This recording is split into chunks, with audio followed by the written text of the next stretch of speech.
हरे कृष्णा, राधे राधे।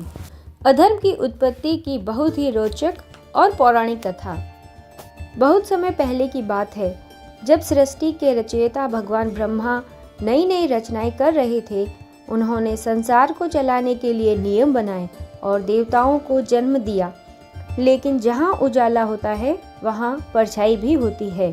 ब्रह्मा जी जब सृष्टि का सर्जन कर रहे थे, तब उनके मन और पीठ के निचले हिस्से के मलिन भाग से एक छाया जैसी आकृति उत्पन्न हुई।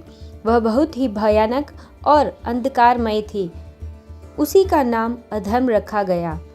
पौराणिक ग्रंथों जैसे कि भगवद गीता पुराण के अनुसार अधर्म का जन्म किसी खुशी से नहीं, बल्कि सृष्टि के संतुलन को बनाए रखने के लिए एक नकारात्मक शक्ति के रूप में हुआ था।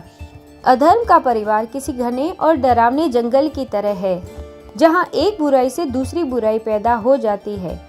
पौराणिक ग्रंथों, विशेषकर श्रीमद् भगवद गीता पुराण के अनुसार अधर्म के वंश वृक्ष यानी कि फैमिली ट्री को बहुत विस्तार से समझाया गया है।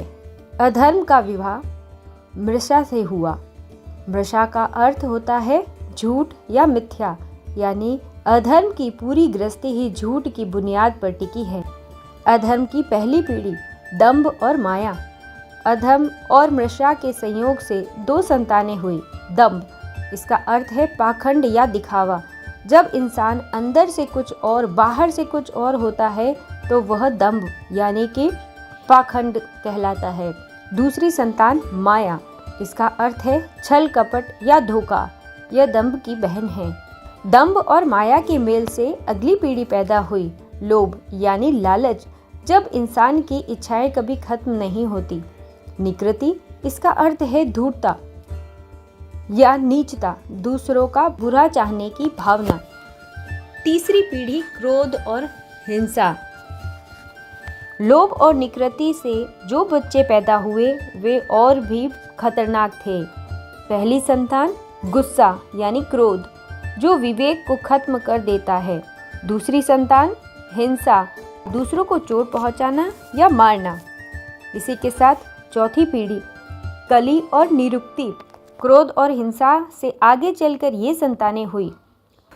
कली, इसे हम कलयुग का मुख्य पुरुष मानते हैं।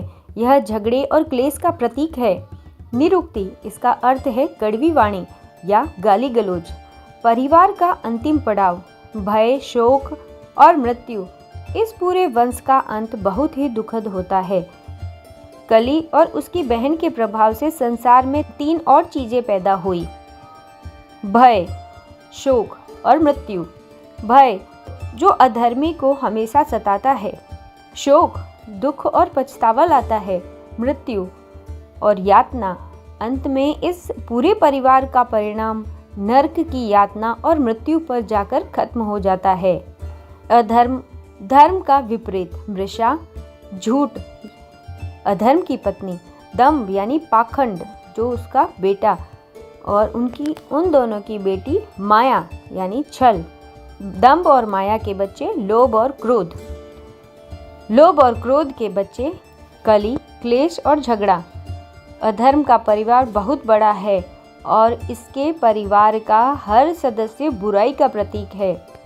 इस कहानी का यही उद्देश्य बनता है कि यदि हम अपने जीवन में एक छोटा सा झूठ यानी मृषा भी लाते हैं तो धीरे धीरे लालच, क्रोध, अंत, विनाश, मृत्यु अपने आप चले आते हैं।